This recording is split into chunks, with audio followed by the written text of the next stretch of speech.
Hi folks, welcome to TS.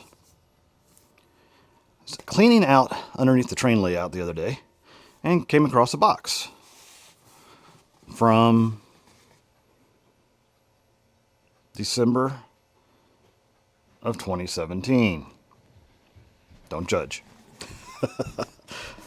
However, I knew what it was, had tank set on top of it. We're going to do an unboxing today. This is the Centennial green and white diesel tank car set that came out, I believe, 1999. We're just going to go ahead and get into it. I'll also have the engine and the caboose. This was one of those purchases where I had bought the tank car set and then went after the engine and then finally got the caboose. So let's get this opened up.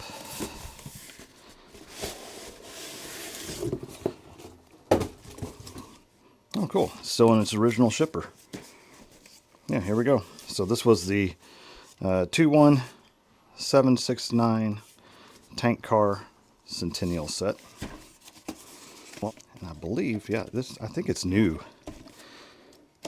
It's been so long since I bought it, I can't remember any of the specifics. But yeah, just feeling the box. You know how when you open a box, you can tell that the flaps have never been opened? That's what I'm dealing with right now. All right, so here we go.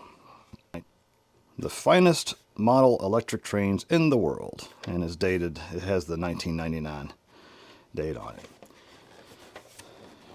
Here we go. There's a little more specifics. This is tank car number 3. And we got the other 4 tank cars in here as well. Since they have been sitting probably since 1999, I'll go ahead and just put some lubrication on the bearings for the axles. Here's the caboose that I was able to procure. It's just a standard porthole caboose. I believe it's like an NC5 porthole caboose. There we go. And this one is brand new. Looks like it does have die-cast couplers. It's got the red plastic translucent pieces that go in the back. Yeah, this is like a time capsule. 26 years ago.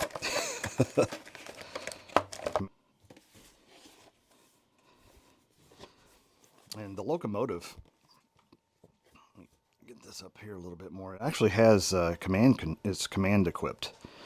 So it has the TMCC, it's got the tower comm, the crew talk, rail sounds, and then the directional lighting and ditch lights. There you go. Number on this one is 18585.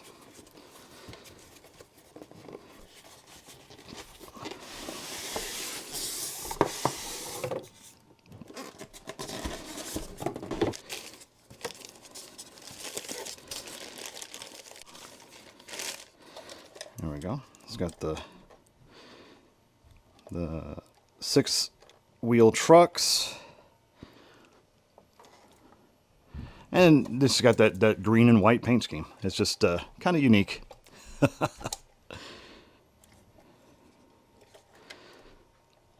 yeah, we'll get this over to the workbench, go through it, and make sure that everything's lubricated and ready to go. Again, just looking at the wheels, there's very minimal, if any. Yeah, it looks like some run time on it, but not much. I don't even see anything on the pickup rollers. So just a little bit, you can see a little bit of wear on the wheels. And that's it. Beautiful looking model. Okay, folks, back over here at the workbench. We'll just take the lid off here, take a look at what's inside. That's just where you would put the battery, a 9-volt battery, just to continue your rail sounds, if so desired. Just looking at, kind of going over, it did have some, it was sitting on a shelf for a while. It's got a little bit of dust. Also has a small hairline crack right here. I don't even know if the camera can pick it up. Maybe, yeah, right there. So to remove the shell, I believe it's just these two screws, one on the front and one on the back.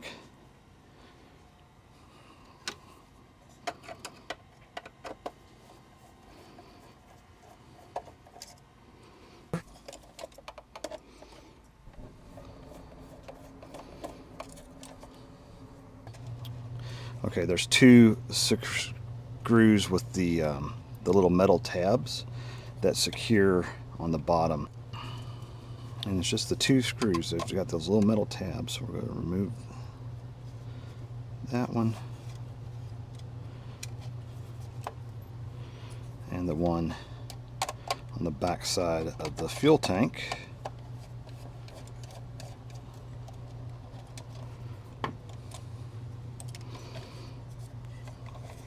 That should come off now. Let's take a look, shall we? There we go. Looks like the number board just came out. Where does that go? It's still secure in the front. I'm not sure what this piece is. Just fell out. Oh, it goes in the front. Aha. So if you look, there's a spot right here. I'm just going to take a little super glue and we'll just pop that back in place. There we go. Right where it looks like it was melted or hot glued in place before, so.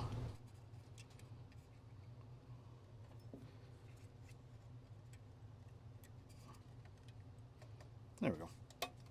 That'll hold it. We'll have to check that out. Yeah, very old school TMCC.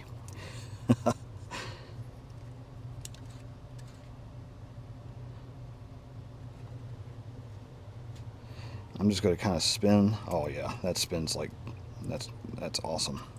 We'll do the same with the back. I'm just spinning the armature. I'm not even going to put any lubrication on there. That spins very, very free. I am, however, going to take my Atlas conductive cleaner and just put a couple drops where the brush plate goes into place there. I've had a lot of questions about this Atlas conductive cleaner. It's not necessarily an oil so much. It actually evaporates. But it's handy and just helps keep that contact surface clean. And I'm just moving the armature just to spread that around before we get it on the layout. Oh, I lost one of my grommets had come out of the. Looks like I lost both of my grommets. Oh, interesting. You would have thought those would have been secured, but I have to make sure to put those back in place once we put the engine back in. Honestly, that's all I'm really going to do under the shell. Everything else looks good. Yeah, not seeing anything else that would really need any attention, so we're going to go ahead and put the shell back in place. And I'm going to try to find, oh, there's the grommet for the top, so we'll put that in. Bring it back here, put that back here. There we go.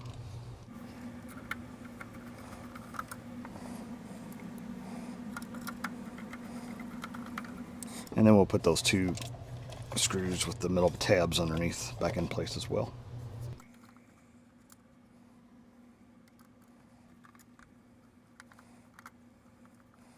When you're securing the screw, you just want to kind of snug it in place, but you want to make sure that that tab stays in place so it helps secure the shell to the chassis.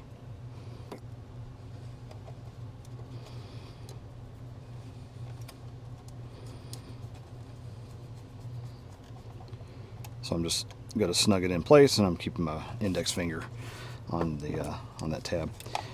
It does have there's two switches right here next to the fuel tank. Oh, that has two speakers. I'm anxious to see how this sounds. So the ones here is your rail sounds switch. It's already in full rail sounds. Or you have the option to put in just signal sounds only, which is just the bell and the whistle. But that switch facing me, it's actually closest to the bell. That switch is your rail sounds, and then the other is your program and run switch here, which I'm going to go ahead and put that in the program mode, which is actually facing this way, and we're going to program it. Once we get it back to the layout, while I'm here, I'm also going to go ahead and put just a few drops of regular hobby oil on the studs for the gears and the axles.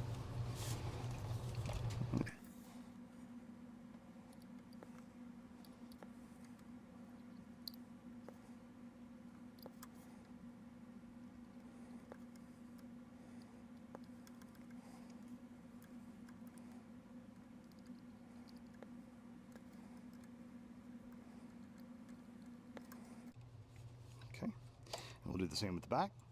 So I went ahead and took out tank cars number 2 and number 3. They are individually marked, so you can see it's 6015-2 on this one, 6015-3, and I have 1 and 4 that are out ready. Still, I have to unbox, but just a quick, again, just taking some lubrication just on the bearing axle right there at the corner.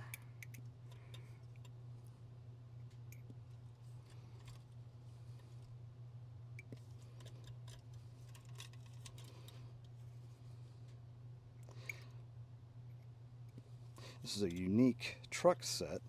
It looks like it's a die-cast truck. You can see here.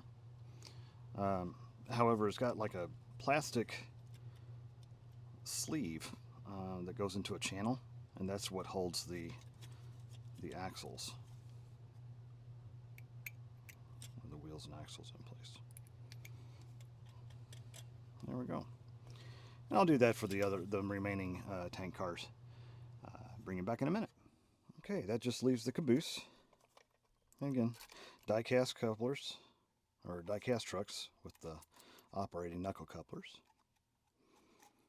It's an interesting design on that caboose as well. And we have the original plastic things, the little translucent plastic pieces, which first time this has ever been removed, it looks like.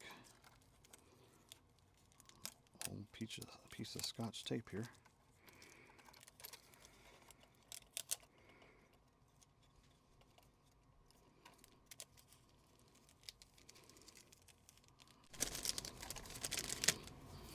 Put those in place.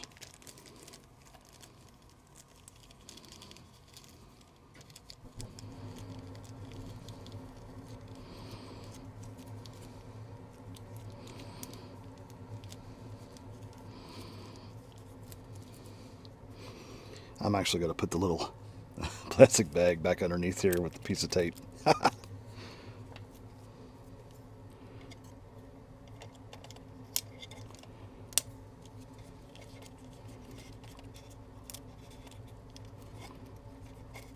There we go. As long as it doesn't interfere with the operation, which it doesn't look like it will.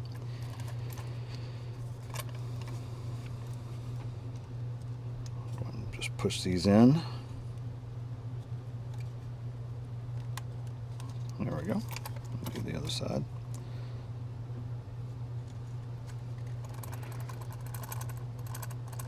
A little pressure to get that in place, but there we go. And a little bit, again, I'm not even just barely a drop of some lubrication here along the axle.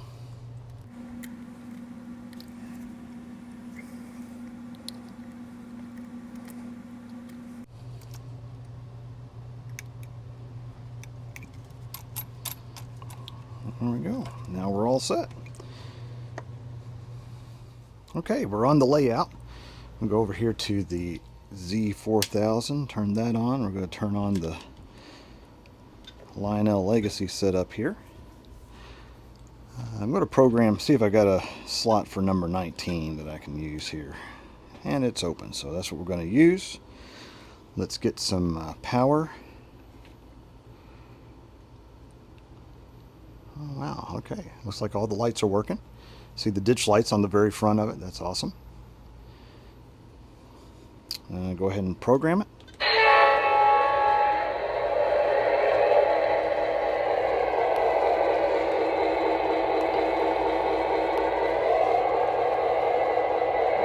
Okay, we'll turn it off and switch the program switch back to run.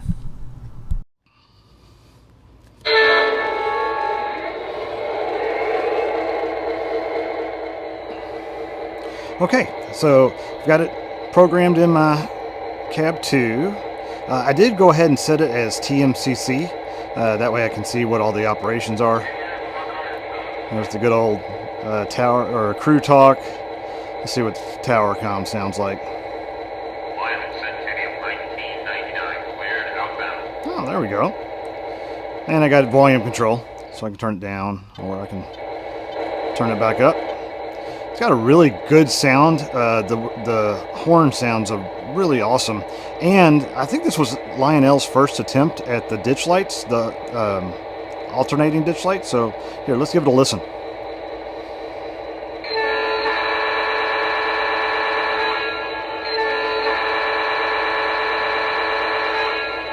That's pretty cool.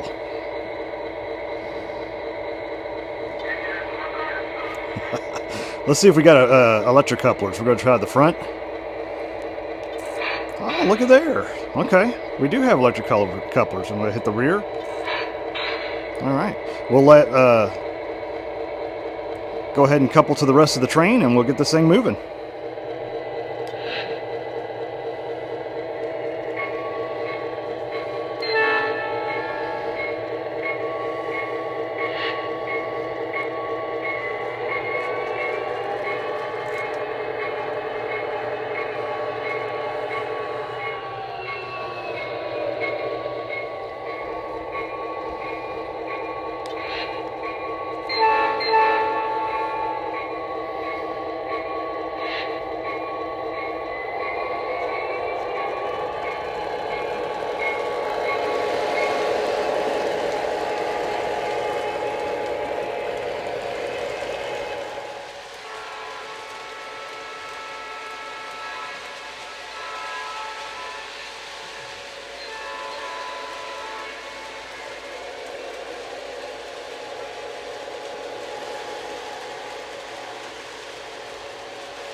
I think it really looks good on the layout.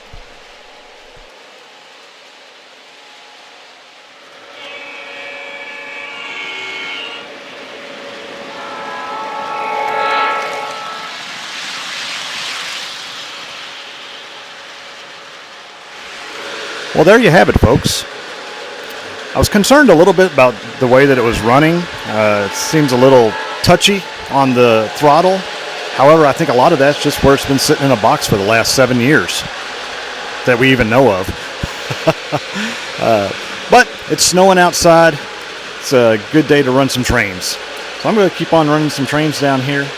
Hope you enjoyed the video. Thanks for watching, and I'll see you down the line.